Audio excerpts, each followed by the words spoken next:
4 tuduhan. Teman-teman, 4 tuduhan. Sampai sekarang ini, umumnya kita mempunyai pandangan bahwa itu orang-orang Yahudi, para ahli Taurat, para imam besar, dan termasuk pejabat Romawi Pilatus adalah orang-orang jahat, orang-orang yang betul-betul bodoh, yang menghukum mati Yesus Kristus, Tuhan, Putra Allah. Itu pandangan kita. Dan peristiwa sejarahnya, pada waktu itu, Pilatus, seorang pejabat Romawi, para imam besar, para ahli Taurat, termasuk Herodes, raja orang Yahudi, mereka bukan orang-orang bodoh. Ini menurut ahli tafsir, ahli kitab suci, Profesor Ska, Rektor Institutum Biblicum, yang memberikan kami kuliah selama 1 minggu di Roma pada tahun 1995. Saya kutip pendapatnya dan saya bagikan kepada teman-teman. Begini, waktu itu mereka menuduh Yesus, seorang pemuda Yahudi, umur 33 tahun, dengan 4 tuduhan. 4 tuduhan itu yaitu yang pertama, tuduhan kesalahan sosial. Yesus, seorang pemuda dari Nazaret, dia tiba-tiba melanggar peraturan sosial umat Yahudi waktu itu, ialah bergaul dengan orang-orang kusta, bergaul dengan orang Samaria, dan dia tidak membeda-bedakan. Ini merusak tatanan sosial waktu itu. Sehingga orang-orang yang ramai berkumpul di kota Yerusalem, mereka bilang, ya memang, Yesus ini pemuda yang merusak tatanan sosial. Jadi yang pertama, kesalahan sosial. Dan yang kedua, yaitu kesalahan ekonomis.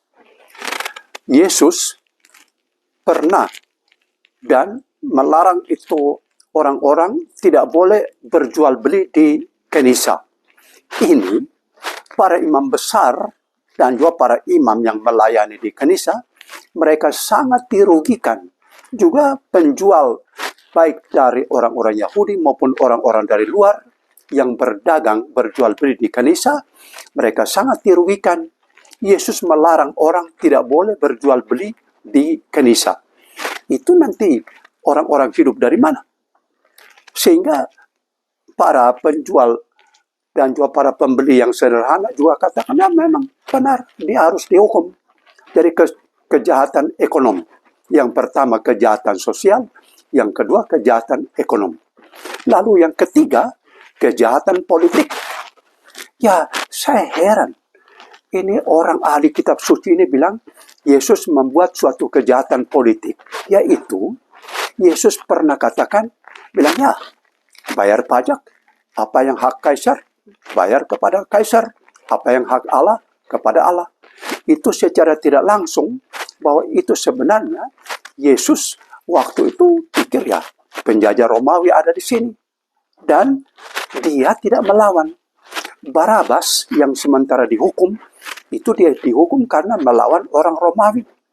Tapi Yesus dengan pengikut-pengikutnya ini tidak melawan orang Romawi. Mereka hanya bergaul biasa. Malahan ada pejabat Romawi yang datang meminta anaknya disembuhkan, dia sembuhkan. Dan juga itu semua dia tidak membeda-bedakan. Itu kejahatan politik. Orang lain mau mengusir itu penjajah Romawi. Yesus pemuda satu umur 33 tahun dari Nazaret ini, dia tidak buat apa-apa untuk mengusir penjajah Romawi. Kejahatan politik. Kejahatan yang keempat, ini yang paling besar dan fatal, yaitu dia yang dikenal sebagai seorang sederhana dari Nazaret, dia dikenal sebagai tukang kayu, sama-sama dengan bapaknya Yosef. Dia tiba-tiba menyebut diri Putra Allah. Ini kesalahan terbesar, kesalahan teologis, dan penghinaan yang tidak bisa diampuni. menyebut diri Ham, menyebut diri putra Allah. Yahweh, namanya saja pun tidak bisa disebut oleh orang-orang Yahudi. Tiba-tiba satu orang muda ini bilang, saya anak Allah.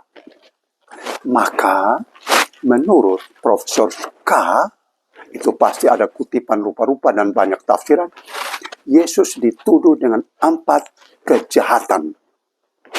Yang pertama itu kejahatan sosial, yang kedua kejahatan ekonomis, yang ketiga kejahatan politis, dan yang keempat kejahatan yang tidak bisa diampuni, yaitu menghujat Allah, menyebut diri putra Allah. Ya, karena itulah kita menempatkan tafsiran ini pada peristiwa sejarah secara historis, tetapi ternyata itu adalah kehendak Tuhan menjadi manusia. Itu yang tadi kejahatan sosial yang dituduhkan itu, Yesus Allah katakan semua manusia ini sama diciptakan, tidak boleh dibeda-bedakan. Itu yang pertama. Yang kedua, kejahatan politis. Itu Yesus mau mengajarkan bahwa kekuasaan tidak boleh dipakai sewenang-wenang. Intinya di sana. Jadi, dia tidak setuju dengan penjajahan, dan juga dia tidak setuju dengan penyalahgunaan kuasa sewenang-wenang. Dan yang ketiga, itu kejahatan yang disebut itu, ya jadi tadi itu kejahatan pertama, kejahatan sosial, yang kedua kejahatan itu ekonomis, berjual beli di kanisa. Itu kejahatan ini Yesus sebenarnya mau mengatakan bahwa harta dunia itu sementara. Sehingga Yesus bilang, cari dahulu kerajaan Allah, yang lain akan ditambahkan. Dan yang ketiga kejahatan politik, tidak boleh menyalahgunakan kekuasaan sewenang-wenang. Dan yang keempat, yang dituduh bahwa kejahatan teologis menyebut diri putra Allah, waktu itu mereka tidak mengerti. Sehingga Yesus katakan, ya Bapa, ampunilah mereka karena mereka tidak tahu apa yang mereka perbuat. Bahwa Allah menjadi manusia. Ini misteri agung yang sampai sekarang juga kita tidak bisa mengerti. Allah menjadi manusia. Jadi teman-temanku, dalam uraian singkat ini, saya hanya mengutip orang ahli punya pendapat, tetapi saya juga setuju bahwa orang-orang yang mengadili Yesus pada waktu itu memang bukan orang bodoh. Tetapi ya itulah. Itu adalah rencana keselamatan yang direncanakan oleh Tuhan. Dan itu adalah Allah, Bapa, Putra, dan Roh Kudus dalam seluruh kekuasaannya membuat suatu peristiwa penyelamatan di mana Allah menjadi manusia dalam diri Yesus Kristus yang adalah Allah manusia sejati yang adalah Allah manusia. Inilah teman-temanku, secara sangat ringkas saya membagi pengetahuan, pengalaman, dan penghayatan iman pada kesempatan ini. Jadi 4 tuduhan itu secara manusiawi benar, tetapi secara ilahi tidak benar. Dan itulah kurban. Yesus mengorbankan diri dalam kaitan ini. Dan mengorbankan diri sehabis-habisnya. Dihukum mati, dan dia mati sungguh. Dikuburkan, dan pada hari ketiga bangkit. Ini peristiwa kematian dan kebangkitan menjadi satu, sehingga sampai sekarang ini kita percaya bahwa Allah, Bapa, Putra, dan Roh Kudus hadir dalam kehidupan kita. Marilah teman-temanku, kita memuji Tuhan. Tuhan, terpujilah Dikau, dan kami sudah diselamatkan. Kami berserah diri, kami hidup dari iman, harap, dan kasih. Terpujilah Dikau, ya Tuhan.